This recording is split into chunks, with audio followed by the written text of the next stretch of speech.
Hey, good morning. This is Ron O'Brien, Market and Derivative Strategist for Interfood Incorporated. We're live from our domestic headquarters in Miami, Florida. This is your global dairy brief for Thursday morning, January 2nd, 7:57 on the East Coast. So we are not quite open yet with respect to CME dairy futures, but we'll give a little jump on the markets this morning.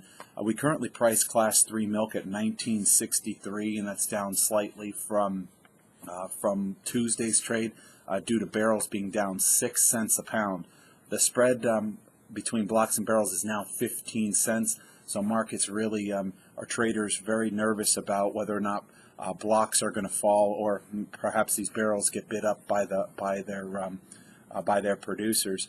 But again, we price at 19.63. The February contract on Tuesday night closed at 18.67. March at 18.35. The 2014 average 17.93. So markets are pricing a bit of still pricing a bit of pessimism as you go down the curve, and that really that inverted futures curve it gives little incentive for traders to buy, hold, and forward sell to carry their cost of goods. But when you're talking about Class 4 futures, it's a little different story. That they have a different curve, a bit of a contango in the markets. We currently price Class 4 at 21.07 a hundredweight. The February Class 4 futures 21.75, down slightly on Tuesday, but still quite a bit of premium. March 21.53, so still a relatively good premium in front months. The 2014 Class 4 average, though, 19.85, down 3 cents on Tuesday. I wouldn't be surprised to see a little bit of stability in the Class 4 market today. Butter futures were steady to a penny higher on Tuesday's trade. We're going to start the February contract at $1.60 a pound. It might dip under 160s, but the market is holding pretty well supported. I think you're going to see more of that 160 a pound across the board. I mean, the farther you go out in the spring, 162s, the fall, 165s. When we're talking about CME butter futures, they're very the discount there. The futures curve has premium, but quite a bit of discount towards what's happening in Europe. If you go into the European markets, we said on Tuesday that we saw the January contract up a bit.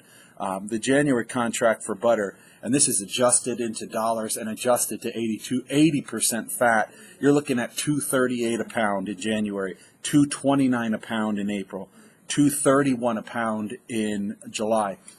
And now, again, a different product, and they're not really known for importing much butter in that region, but it just shows how tight stocks are over there. I'm hearing a very strong milk production in the region, which would likely bring that spread down. But just like a couple months ago, when the CME non-fat dry milk futures were in the 140s and the NZX was in well over $2, we saw that spread close with CME futures coming up. I'm not saying that's going to happen, but I think the demand for butter and fat globally is very strong still. But again, we are done with the holidays with respect to butter, and the inventory build is on. These co-ops do not like to build inventories at high prices. It costs a lot of money to carry inventories well into next year. But I think you're going to get a little support today, at least from the cash markets. The cash price 153.25, the futures price 160 in February. Back over to cheese. I'm hearing imported solids and cheese substitutes. They're not coming into our markets or onto our shores, and as we've seen in years past when we've got these block barrel markets up at these levels. But we do see barrels coming off to $1.85 on Tuesday. I wouldn't be surprised, though, to see some barrel producers kind of tightening that spread, because I am still hearing block production or block demand is strong. But over to the whey markets, whey futures, they were trading over 60 cents a pound in February. They got knocked down a bit. The cash markets, or the weekly averages, are in the 57, 58 cent range. But I'm here, inventories up more than 30% year over year are pressuring the futures curve. although WPC 34 and whey protein isolates are in strong demand and continuing to rise. The inventories of whey are higher, like I said, 30% greater than last year, but dry whey production in October was down 6% versus year over year. So a lot of bullish and bearish information. That's why we trade, and that's why there is a futures market for both sides of the trade to place their bets and their hedges. Grain markets, March corn, $4.22 a bushel, March wheat, $6.05 a bushel, and March beans, $12.92.5 a bushel. Here in the Argentines, they had made an announcement on Tuesday afternoon. Let me get that up. That I believe their soybean supplies were much. Where was it? I thought I had it right here. Right here.